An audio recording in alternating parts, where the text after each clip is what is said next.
We're going to go ahead and get started. Hello, and welcome to this program of the University of Arkansas Small Business and Technology Development Center. We are very pleased to be able to bring you these education programs to help support small businesses.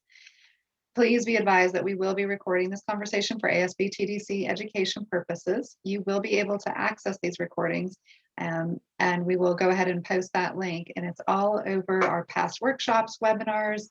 They're all on our website, and you are able to access that. I'll introduce Nathan momentarily, but first I'd like to introduce us and tell you a little bit about the ASB TDC. I'm Amy Robinson. I'm a specialty consultant with the Small Business Center. And if you don't know about the Small Business Center, Small Business Development Center, it is a one-stop shop for startups and existing small businesses. We are associated with the University of Arkansas and affiliated with the SBA, which and the statewide ASB TDC. And we are also part of a national network of more than 1,000 small business centers. So you have a lot of support nationally.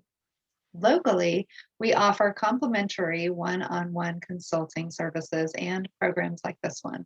We cover relevant topics for business owners, and if you are not already a client, we encourage you to visit us at sbtdc.uark.edu. We will go ahead and post that in the chat as well. After this presentation, again, you can find our programs and these recordings, as well as a toolbox full of up-to-date and helpful information to support your businesses. We've been posting things about the PPP and business planning tools, everything that you can possibly imagine, so please visit there as well. Today, if we cannot see your full name for any reason, please send a message to Julie Preddy with your full name. Julie is part of our panel today, so you'll just put it to all panelists with your full name so that we can see everything, or she might send you a little message privately to get that from you. So we really appreciate you being here. Chris, I'm going to turn it over to you to kind of shape the day for us, the afternoon, the hour. Great. Promise we're not going to keep you all day. Well, hi, everybody. My name is Chris Case, and today we're actually going to be bringing you Web 102, the basics of building an e-commerce site. So there's going to be a lot of great information that Nathan's going to be providing. Now, this is the second in a series, and Nathan will be covering a third. So next Wednesday on the 24th, we will be having Web 103, building your website to convert. Now, this is a webinar format today, and so we encourage you to ask questions in the chat. You can also, in the Q&A, if you want to be anonymous, you can also post your questions there. We will be monitoring and collecting these questions for the Q&A session at the end. So Nathan will leave enough room at the end of this for answering any questions, but we will try to answer those along the way also. So make sure that you ask questions, and you can do it again in the Q&A or the chat box. Absolutely. Amy. Yes, well, we're going to get to know Nathan here in just a moment, but we also want to get to know you. If you'll please post in the chat or the Q&A and let us know what industry you're in, maybe what part of your website development journey you're in, why you're here today. Obviously, we're talking about e-commerce websites, but if you already have some questions, please go ahead and put those in the Q&A. But very specifically, it really does help Nathan to kind of know what kind of industry you're in, maybe what kind of products you're selling, so he can speak to you specifically. And now, without further hesitation, I'm going to turn it over to Nathan. Nathan, thank you for being here again, 2 weeks in a row. Yes, thank you for having me. It's been a lot of fun doing these presentations. I'm excited about this one. Let me get this fired up and we'll get started. 1 second. Like I lost my button there. All right. Web 102, e-commerce design. My name is Nathan Allen. I'm with Concord Adams.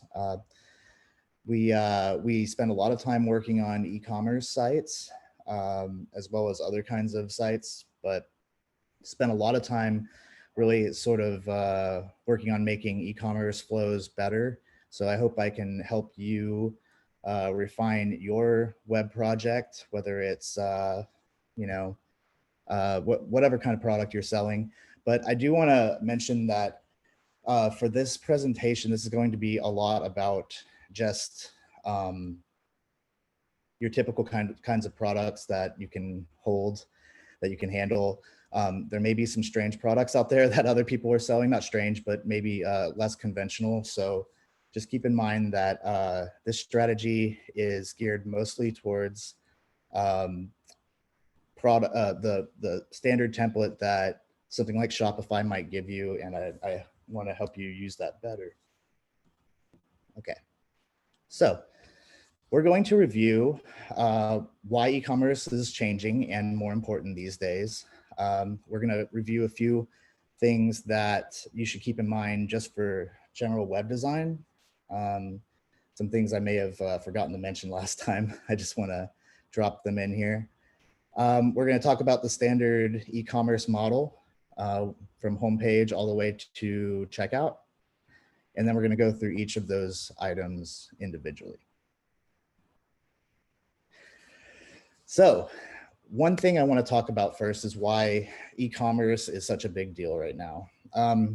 We all know about COVID and how it may have changed our businesses individually. I know I do. I'm sure plenty of you have your own stories. But I want to talk about how COVID has changed the tech landscape for e-commerce in particular. I like to say that we're currently living in 2026 because everything has been accelerated.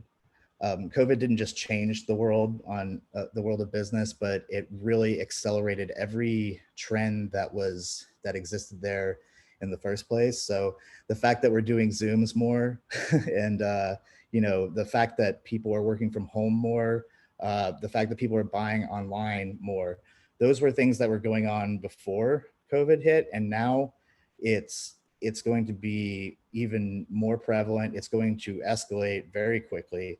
And I just want to mention this because e-commerce is going to start changing rapidly. People are going to be learning quicker.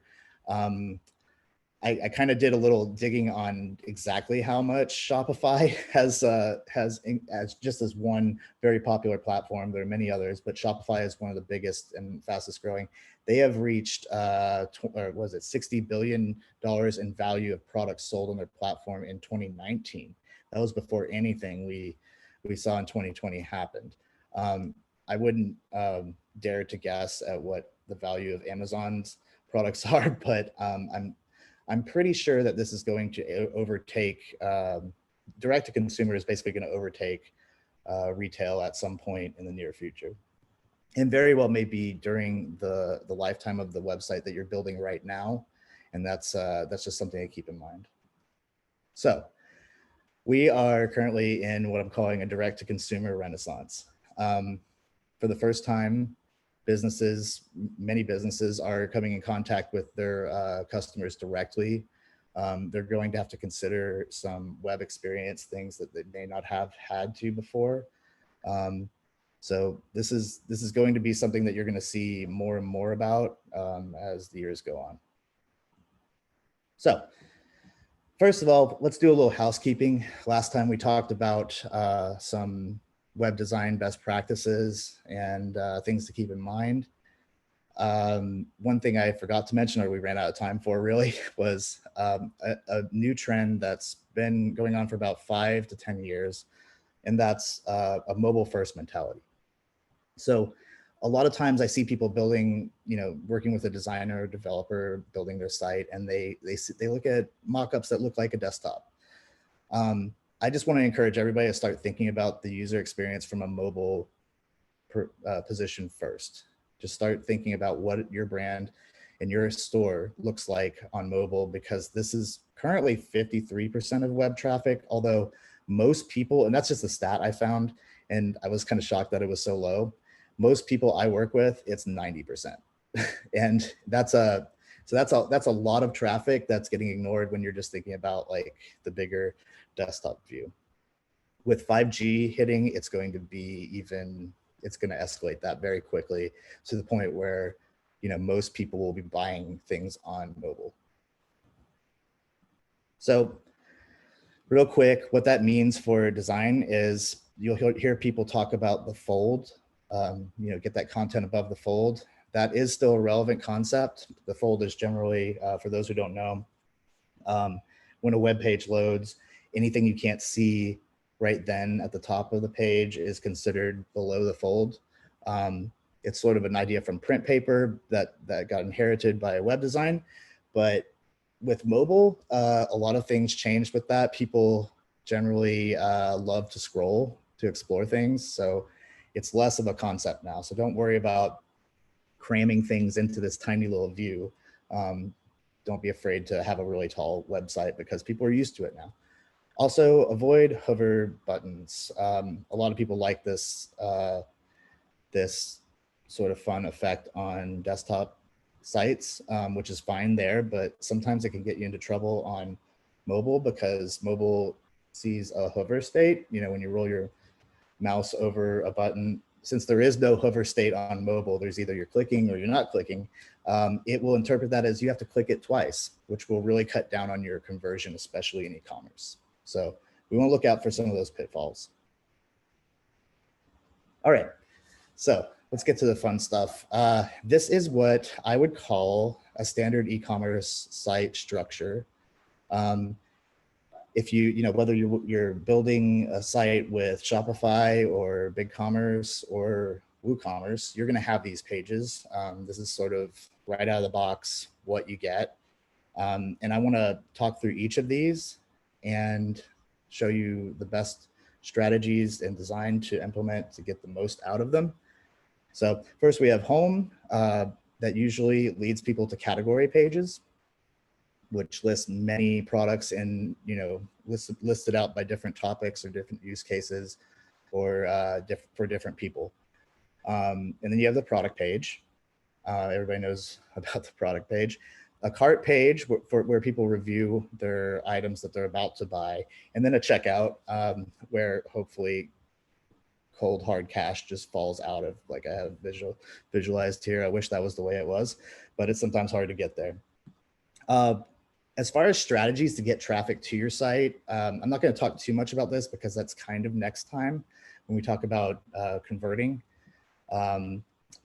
But normally you have direct traffic for people who know you, who are going to type in the .com and, you know, they already know who you are. They know you're there. They may have you bookmarked. So they're going to go directly to the domain.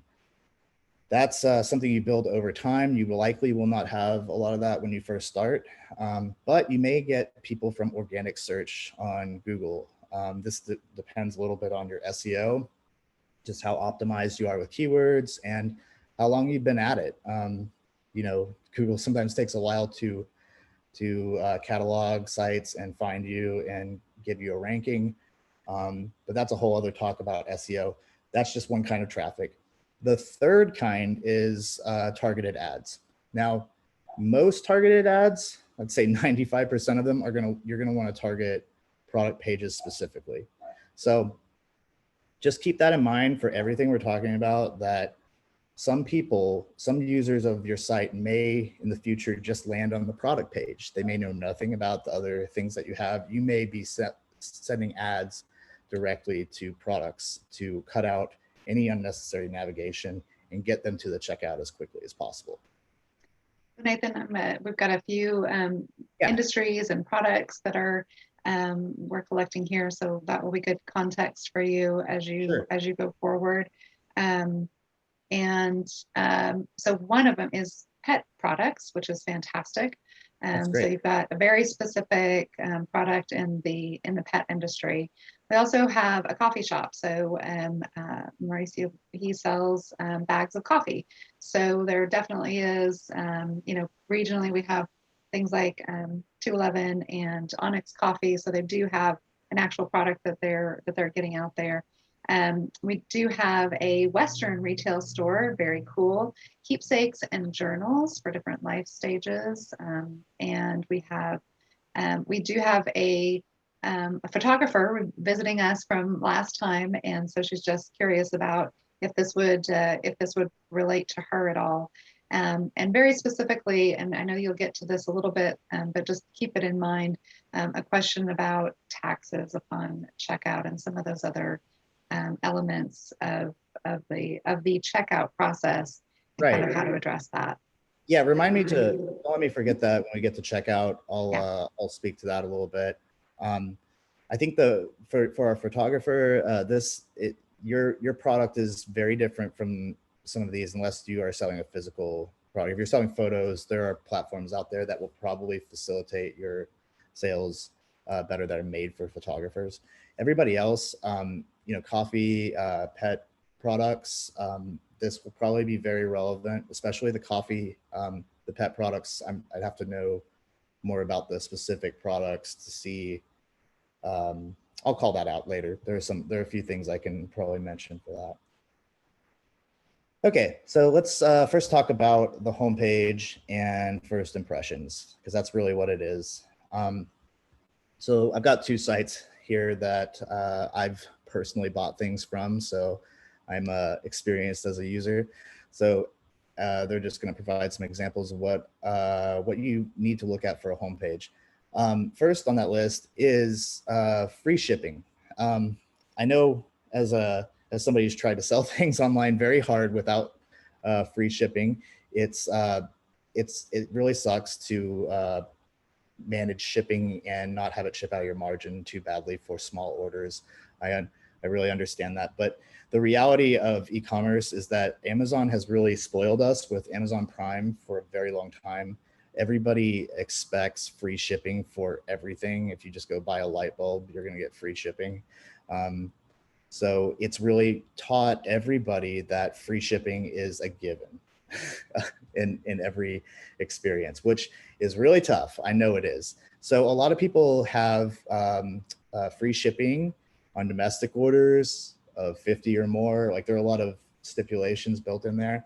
Shopify and a lot of other platforms can facilitate this very easily. They're made to. But you definitely want to, if you have a deal like that, and I encourage you to, even if it's like orders over $100, kind of depends on how your product is priced. Definitely mention it up in the header. Even if they don't get to that mark, it's always in their head while they're browsing and considering what to buy, that this is sort of a boundary where they'll get a benefit, and it can really push people. It can really raise your average order value, which we'll talk about later. Then of course you want to feature your best sellers. Here, Cat Footwear has just a button that goes to their probably a collection of their best sellers, but a lot of people spend more time, kind of like Rifle Paper Company here, really showcasing their newest stuff, which for them is probably synonymous with best selling. The next thing, and maybe even higher ranking than I have it here, is to give people, give your visitors a quick entry capability into your big categories. So for clothing, it's really easy because generally speaking, like most clothing or apparel companies have men's, women's, kids, maybe. And that's the first big decision that everybody makes.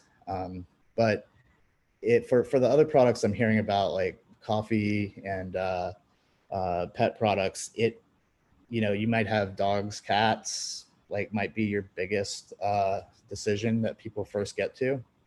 Really, you just have to think about what is the universal question that everybody's asking when they get there, and answer that with some quick choices to help them drill down into collections that actually will more likely hold things that they want. Okay, on to category. Let's go through some quick principles here. Category is a page that lists multiple products.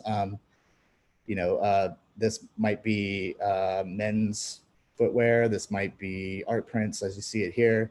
But the priority in which you list these products really matters.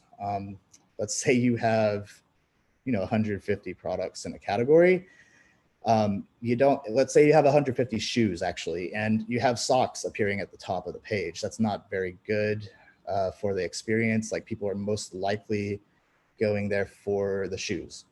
So make sure you prioritize by the most popular. If you have orders already taken, most platforms like Shopify and BigCommerce, I know, can prioritize. They can look at all the orders that you've taken already and show the ones that have the most orders at the top. So that's really important.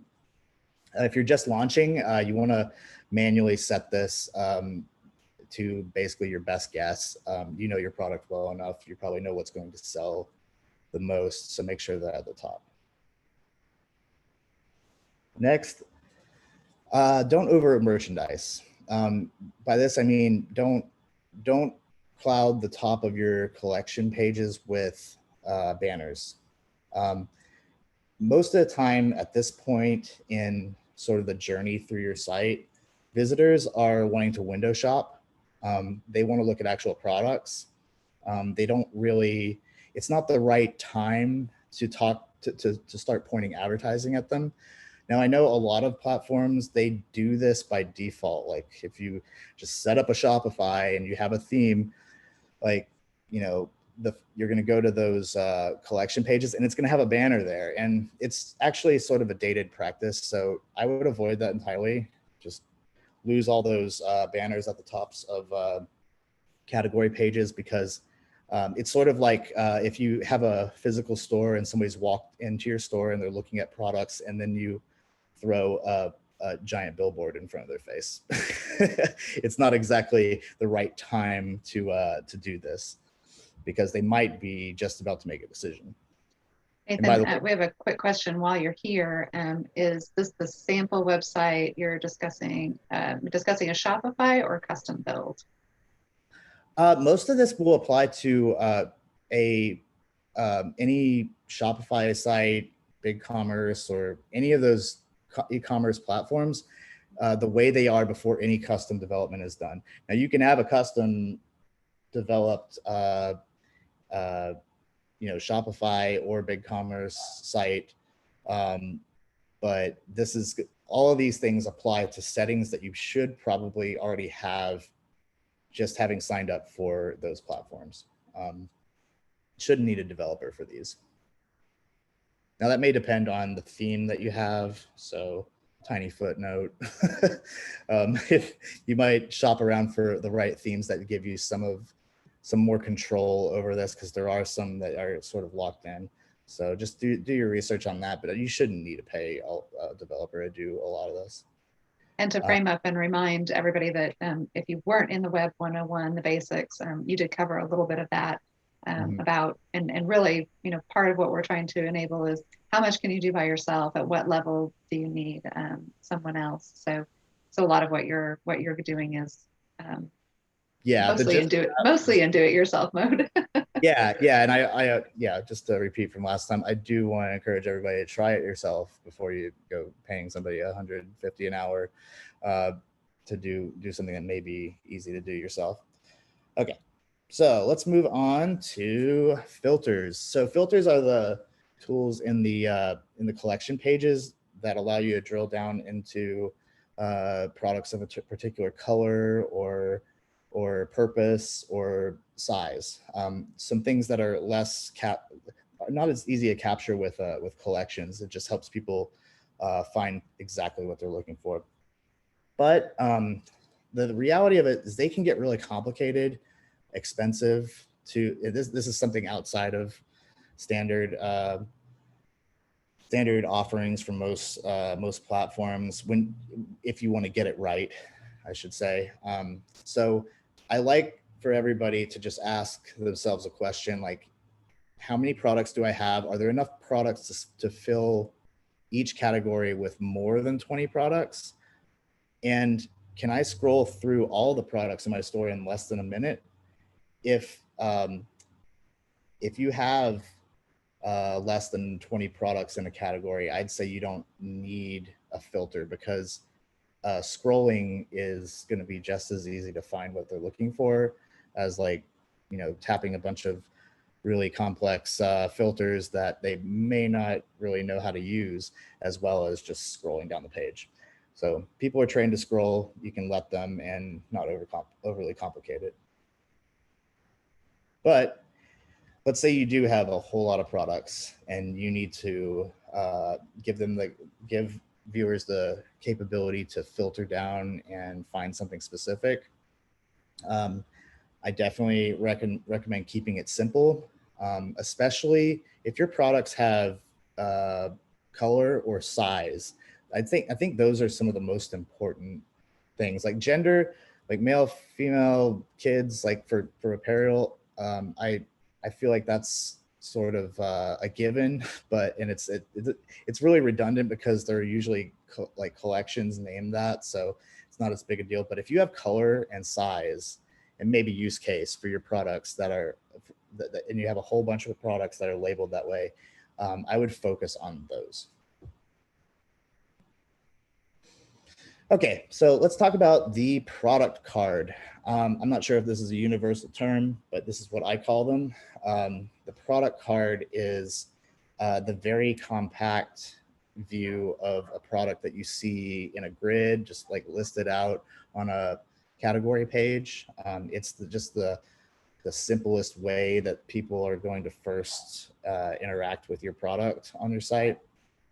There's some quick things that are really valuable to have on this.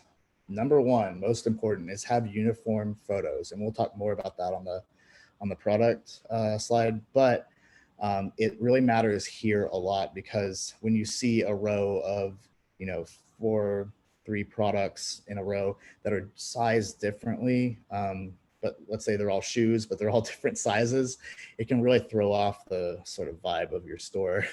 So you want to make sure they have same size, preferably same background color, and make sure they're just displayed at a good enough resolution, not blurry or anything like that.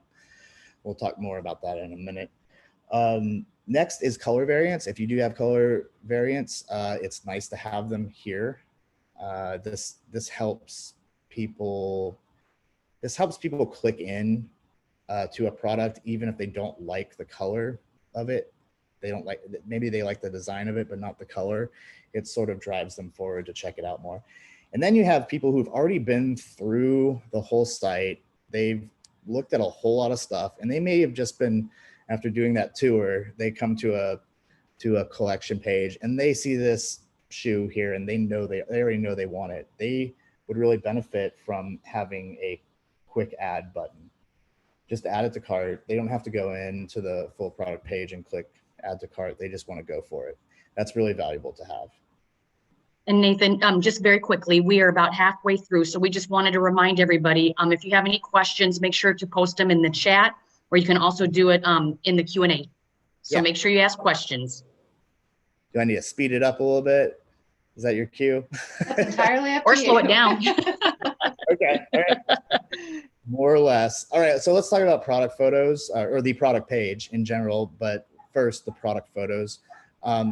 This is sort of an ongoing argument out there about like how big your photos should be, because you got like stores with massive photos that take a long time to load, and that really hurts conversion, or you got stores with blurry pixelated images, and that doesn't sell a product very well. So I just want to give you a quick rule. Product photos should be minimum 1,000 pixels wide or tall. That will help the majority of stores show a photo at just the best quality possible without killing the load speed on your product page. But you want whoever is creating your product photos for you, if it's you, fine. But if you have a photographer or like a product photographer who specializes in this, they should do a pretty good job at just refining this for the experience. So you also want to have multiple angles of your products, obviously. Try to make them uniform color on the background. Try to make them relatively the same size, although a lot of products have like zoom ins, like so you can see details, like you can go kind of crazy with it. The point is, show them more than one photo. It's really helpful to see multiple angles and multiple uses of your product. And speaking of uses, having models, if your product does involve a person using it or a dog, I would definitely take some photos of that and use them on the page. Usually after, although Allbirds here, it has a model at the top of the page. Usually that comes later. As you scroll down a page, you may have like 4 photos of just the product on a white background, and then get into model stuff. And then SEO tip, if you just want to optimize your store really well for SEO, make sure that all your images have descriptions on them. I'm not sure how all platforms facilitate this, but I do know that on Shopify, it's pretty easy to do this. Just give them a quick description. It helps with just Google ranking. It helps because Shopify is integrating into more and more places, including like Facebook, Instagram ads. It really helps promote the product page. Okay, let's talk about product variants. So just to quickly define that, if y'all aren't familiar with it, a variant is not a separate product. A variant is something like a color or a size difference or a slight difference in the product that's contained within the product itself. So when you see sizes or widths or colors, those are variants that you're dealing with. Do avoid making separate products for different colors, because that gets into some structural problems that that some stores have a problem with. It especially hurts the experience if you ever point ads at a product page itself, which I mentioned earlier. That strategy usually gets you traffic that expects to be able to toggle between different colors really quickly, and you usually do that through variants. So make sure that if you do have color, try to make it visual. A lot of people may have drop downs for these different variants. I would avoid that because a drop down is basically 2 clicks, whereas these visual buttons like this for selecting size and color, that's 1 click, and clicks really matter on conversion. Okay, and last little bit, the button that you're going to click to add to cart, it may say add to cart, it may, and this is a really fancy site, Allbirds, they're telling you the step that you need to take before you can click. So they're saying select the size, but usually it'll say buy now or add to cart. So right in this spot, you want to do 2 things. You want to remind them of free shipping or a deal or anything that could push them to click that button. It's a really good opportunity to do that in case they missed it in the header. The other thing is, if you have out of stock items, you want to have a way to handle that. Normally on these platforms, if something's out of stock, the button might, be inactive. It'll just be gray and they can't click it. But you have their attention at that moment, and you want to do something with that, right? So there are plenty of plugins and stuff like that out there that usually allow you to collect an email address to notify them when you're back in stock. So that's something I really recommend looking into, because you don't want to lose that purchase. It could show up as, an order a month from now when you get stock back in. Okay, here are a few extra things I just want to mention. Hope you can make some sense of my very simple sketches here. But one of the things that I encourage people to do is add more detailed descriptions. A lot of e-commerce companies are kind of on the border, on the edge of believing that people actually read descriptions. That a lot of people actually think that they just see something they like and click buy. But I think I've seen plenty of evidence out there that people do read, and the more you say about your product, the more legitimate it becomes. So if you can add some really relevant details about each product, it can go a long way.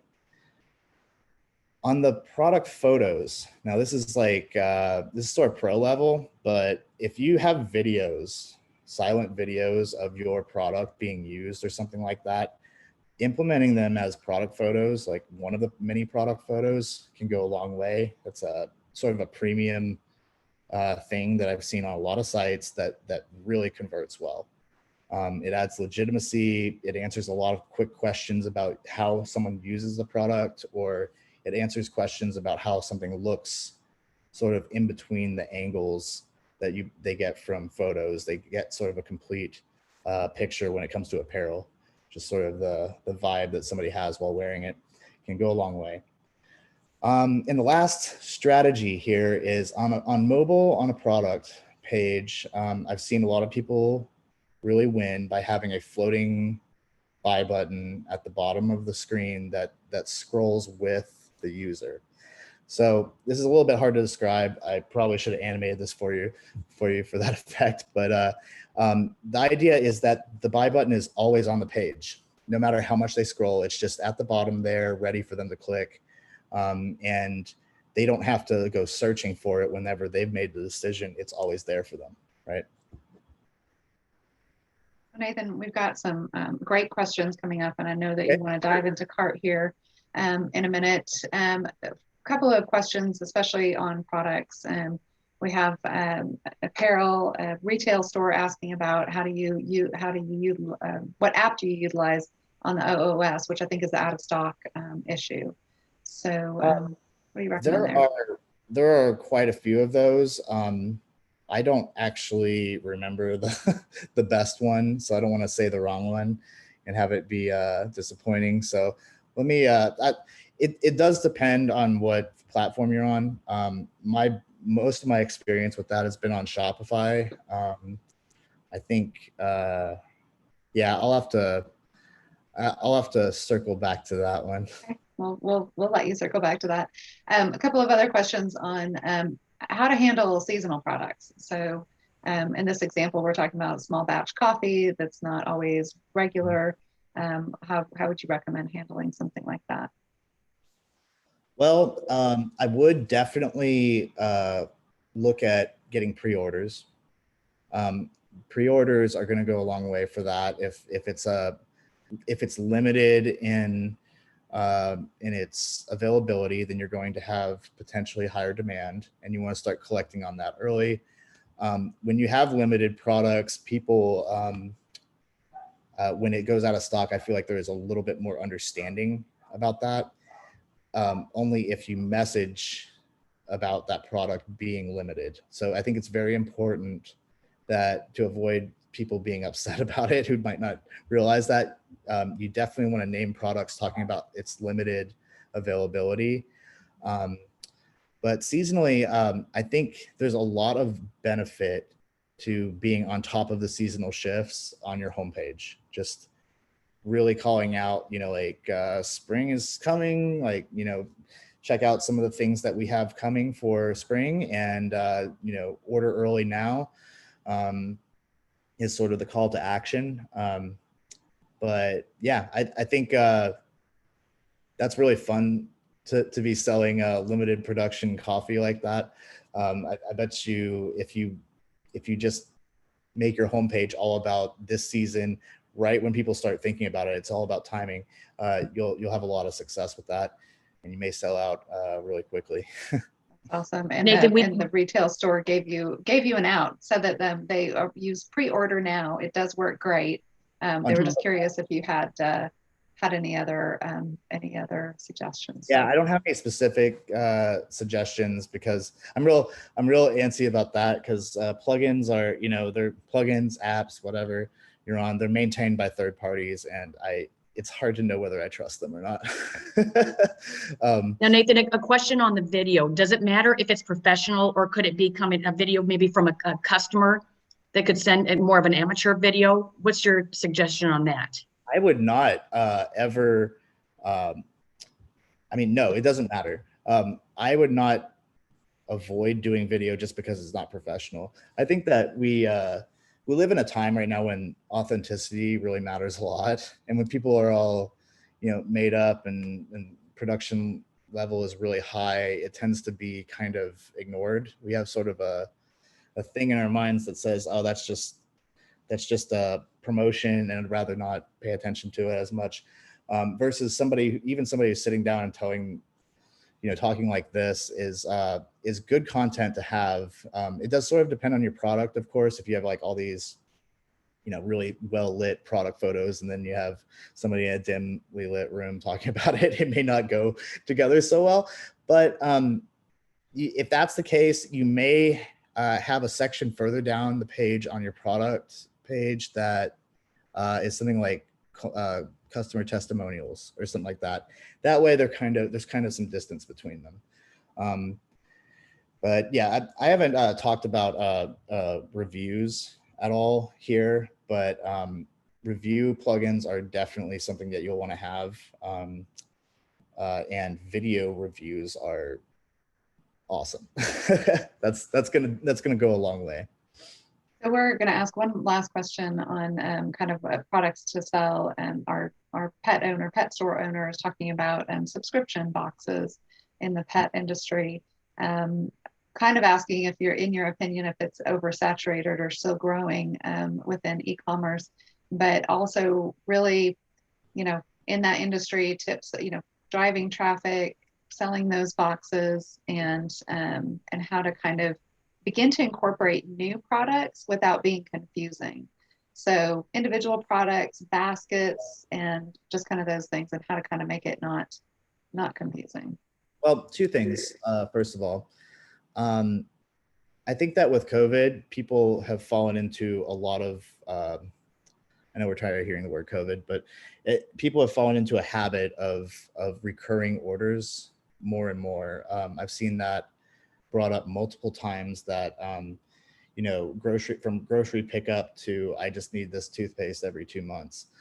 People have really, I think, been training themselves into a bit more of a home routine that does that more, automated home routine.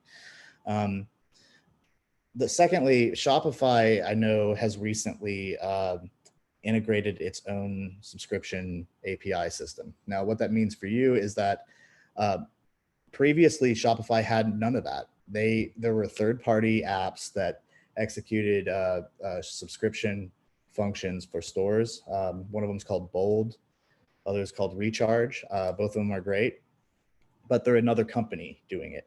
And then 2 months ago, Shopify said, okay, we're going to start doing that, and probably put these people out of business because we're going to take it on ourselves. Now, they wouldn't do that if subscription boxes were going away, or even if it was oversaturated. I think that it's going to grow. The real questions I would ask are about, you kind of got two different kinds of subscriptions really out there. You've got the toothpaste that you can either buy one of, or can I just order this on a recurring basis for 2 months? And like, there's the two options to, like, on that same product, you either buy it once or buy a subscription. And then you got boxes, the curated kind of look. And that with boxes, I realized that there's an added value to the curation on top of the value of individual products, right? I think those are going to become, the boxes are going to become even more popular. Honestly, people love, selections made by somebody who knows what they're doing. So yeah, at this point, I would look into Bold if you aren't already, if you're on Shopify. I really like how that whole system handles it. I have a lot of experience in building those subscriptions with Bold, and it's done very well. Okay. Fantastic. Great. I was like waiting for the next question. No, well, I think you're going to answer some more here within Cart, because we do have some finance questions and some of those Square and Venmo. Yeah, by all means, leave those questions. I bet I won't answer your question with this, but I'll try. I'll do my best. So let's talk about Cart.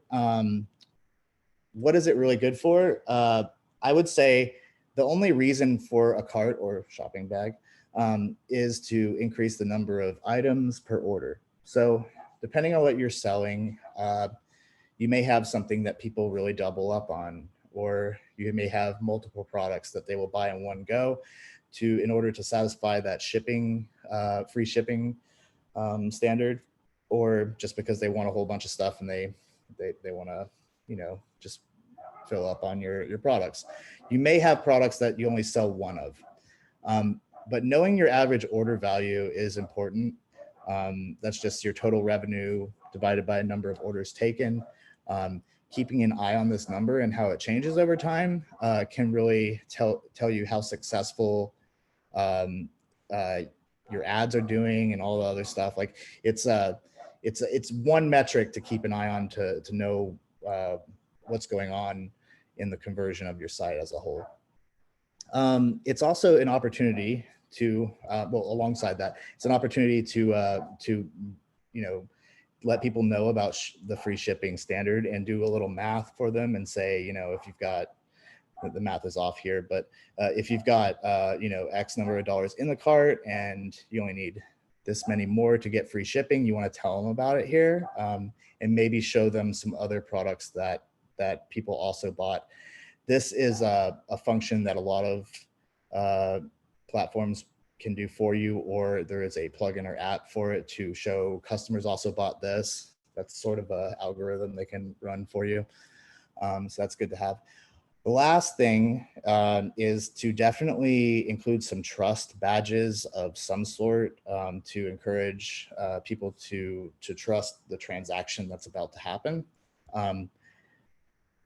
It honestly, like showing credit cards accepted, showing like some kind of like security seal, like it doesn't even have to be very specific. Just something that reminds them that you care about their security and you're not going to go sell their credit card to somebody. That's just a good practice. But I want you to consider your product and maybe your AOV, your average cart value, right, or order value right now. And if it's really hard, if it's an uphill battle to get people to add things to cart, my two examples here are, I think it's like Squatty Potty just came to mind for me. I don't know why. Like I can't imagine buying two of them ever. It's sort of one thing. And actually, when they launched, they had only one product, so there was like zero chance of somebody adding another product to cart. That's one example. And there's a Peloton, which I can't imagine also many people buying like 5 of them, or much less 2. Probably just one at a time, at least. Not opening a gym anytime soon. Yeah. Yeah, exactly. So these are 2 cases where like it actually benefits your flow to just skip the cart. When somebody clicks buy on a product, it should go straight to checkout. Skip all the steps that might give them more opportunities to reconsider and fall off. You want to just get them right to payment as soon as you can. So let's talk about checkout. There's not a lot I was going to say about checkout because many platforms don't give you a lot of control over it unless you're like really in the upper echelons of like you're paying Shopify $3,000 a month. Then you can do more with your cart or with your checkout, sorry. But I did want to mention that payment methods are really important here. If you can get your store set up with Apple Pay, Google Pay, Amazon Pay, these are buttons that will save them like 4 steps. Clicking with Apple Pay means they don't have to enter their credit card. They don't have to enter their email address or their mailing address or billing address. Like these are all things they can skip right over, and it will increase the conversion for your site wildly. One of the biggest factors right here. So really important. Should have even led this whole thing with it. As far as the taxes that somebody was asking about, I just want to mention that most platforms will have you set up shipping zones, and I think shipping zones will determine the taxes that it will calculate in checkout. So if you let's say your shipping zone is the United States. Let's just go with that. And the address that somebody entered is Arkansas. The checkout will know to charge Arkansas state taxes, or it should. That is Shopify. I'm just talking about Shopify here. Shopify's responsibility. That's part of what they do. That's part of why you pay them. So they should have that already figured out. If they don't, if there's some tax that's being missed, I would definitely ask them about that because they need to add it because that's a big miss if they don't. You shouldn't really have to think about sales tax in all of these platforms. So that's my easy answer. So this is, there are a few questions building up. Obviously this is, and I'm glad that you left this open a little bit for these questions. One is about some rules changing around Venmo coming up in April, and Venmo over credit card. It's been free up to this point, but they seem to be changing the rules, and now personal and business, there's a personal business side of Venmo, and just wondering if you knew any more about that. I don't. I haven't worked with Venmo as a payment gateway specifically, but I assume you're talking about just the percentage they charge to Right. transact. Yeah. It's going to Yeah. happen. those Yeah, things do happen. because I do know that like it's really nice that some of these platforms have deals that they've shipped out with payment gateways. Like I think Shopify has a deal with Stripe, and they have the lowest rate that you can get, lower than what you can get with Stripe. I think it's I can't remember the exact percentage, but it's definitely a deal. But I'd say that all of those gateways that transact, still a lot of them still need people to fill out all the information I was talking about. At the same time, you have a lot of people on Apple Pay, a lot of people on Google Pay. These are buttons that can appear on your checkout only if people have it. So it's really nice because if I'm on my phone looking at your site and my phone knows that I have Apple Pay set up, it will show me the checkout option. Stuff like that is going to just shoot right over all the fighting payment gateways, and it's going to grow in popularity. I'd say if you're not doing this already, I would, because you may wind up paying, well, I don't want to say you might wind up paying less. It might still be the same fee, but yeah, I think it's going to bypass some problems in the future. Let's just put it that way. Fantastic. So obviously it's the same for Amazon Pay. If you've got Amazon Pay set up, it will pop up in Shopify. I don't know on that one. There's some benefit to Apple owning the hardware and operating system. Same with Google and Android. So they're able to trigger those things. I don't know that Amazon Pay actually just has a display. I think it's more like PayPal, where it's an option and you have to click it and log in. But yeah, you'd have to test that. But I do know that Apple and Google operate that way. Okay. And then we do have a question about somebody working with Square and wondering if Ecwid, ECWID, is a good option. Do you know anything about that? I have never heard of that. I imagine that's a payment gateway. Okay. There are thousands of So them. many. Exactly. Yeah, I mean, I really like Stripe because of its sort of transparency through the dashboard that you can log in and see how things are clearing and all that. But as for others out there, I'm sure there's a long laundry list of pros and cons to them. Yeah, and I mean, I don't want to rain on anybody's parade, but Squarespace is also kind of not my favorite e-commerce. I'm not sure if that has anything to do with your question, but it's sort of limited in reporting, and I like to have a little more to work with than what they have. So if you're being pushed into using a particular gateway on Squarespace, I might look at a different platform if that's even an option. Well, we do have another Shopify question. So does that platform support wholesaling? Support what? Wholesaling. You know what? I am certain that I've seen apps that facilitate it better, but there might be other platforms, inventory-based platforms that might do it better. I think principally Shopify is made for direct-to-consumer, buying one or two products. It's not going to out of the box, it's not going to do that great, but I'm sure you can make some adjustments with a developer or or find an app that will probably help you do that if you really wanted to, and if you don't want to look into a whole new platform. That's what I was wondering. There's got to be some kind of an app that could Yeah, be it's used. got There's a an whole, app for everything. There is.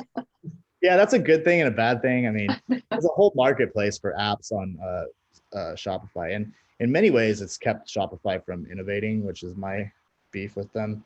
But if they just kind of put it on other people to do it, but they've gotten better about that. And there's still a ton of apps out there. I would just be careful about like the amount of money that you can rack up per month paying for those apps, because they charge monthly.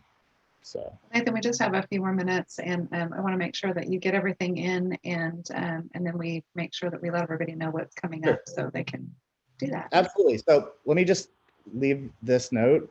I don't want to say everything I just said is not true, but it might be different for you. Every product, every store is different, and nothing is really true until you test it. That's what I like to say. I try not to say some very finite things, so sure of myself until I test it, and things are always changing. So if you want to take any of this advice and run with it, I would encourage you to test it. Don't just take my word for it. Test it, run ads to your site, and see what real people do. Your products are different than everybody else's. So are your consumers. Your consumers are likely going to have different behavior than everybody else's. They may be a particular type of person who really doesn't like pop-ups, for example, while the rest of the world seems to love them. Like, that may be something you learn. And so you'll only know that if you test it, though. So that was the end. That's fantastic. That's great. So one thing I want to make sure that we talk about, Nathan, is the one-on-one that you did. We also want to talk about 103 that you have coming up. And one of the things is we've got a couple of, kind of non-traditional companies. And there's a moving company on here. We've got photography, and e-commerce. The definition of e-commerce is very broad. And so there may be an aspect of your website or your business that is selling a product. But really today you were talking about majority, if the majority of your business is a product, e-commerce only website is really strong for you. I want to let everybody know in the post we did put how to choose an e-commerce platform with Natasha of Nicely Built. That is in our library, and so we do encourage you to go there at some point, and Nathan has referenced that as well in our other and so just kind of generally, Nathan, if you do kind of have a hybrid, you are a photographer, you're a moving company, kind of where does that leave them today? Yeah, if your product doesn't really fit into the standard type of consumer packaged good kind of, or the physical product that I've gone through here, I would just try to simplify it as much as possible. If you don't need, if collections and category pages don't make sense to you or for your customer, then remove it. If shipping isn't really a thing, if you're selling a service, obviously shipping is not a thing. I would try to simplify it down and make a lot of room for your messaging, because doing e-commerce with something that's sort of non-traditional like that is going to take a lot of explaining, I imagine. If it's a service, you definitely need to explain what they get. In order for people to transact online, they need to be sure that it has equal value. It's easy to prove that in concept with when they're like, so they know somebody's going to mail something to their house, right? If it's a service, it's less tangible. You have to spend more time messaging about it. So in a lot of these cases, I would focus a lot on running ads directly to a product page, talk about it, have a button that goes right to checkout. In a lot of cases that aren't products, I bet you anything that 3-step process is going to get it done. Like ad, product page, checkout. That's it. So those are some fairly big guesses I just made, but no, that's great. That's fantastic. And I'll just reiterate, because we did have a question here at the end about going to the library and choosing an e-commerce platform. They were asking about kind of your recommendations of the best e-commerce platform. And I know that you and Natasha both say the best e-commerce platform is the one that's right for you. And so that is a great webinar to check out for I'm that. a very big Shopify fanboy. Yeah, I think Natasha is too, but she definitely goes through Squarespace and some of those others. So that's fantastic. Well, we want to thank you all again for being here. And as attendee of the conversation, you will be emailed a copy of this presentation, and you can find the recording on the website. We have been posting like crazy people out here with all of the options that you have to visit us at the website. So we hope that you do that. Chris, will you go ahead and close us out and let everybody know where to find that website? Absolutely. So you can find a full listing of all of our workshops at sbtdc.uark.edu. And you also can see the QR code right there on your screen. You can scan that and get more information there and sign up for notifications and even become a client, which we would absolutely love. We are also posting, so check us out on social media, Facebook, Instagram, and LinkedIn. We've got a lot of information out there for you guys. So if you want to register, again, we put that link in there for next week to see Nathan for his last appearance. We would love to have you then too. So thank you guys all for joining us, and we will hopefully see you next week. Fantastic. Thank you all very much.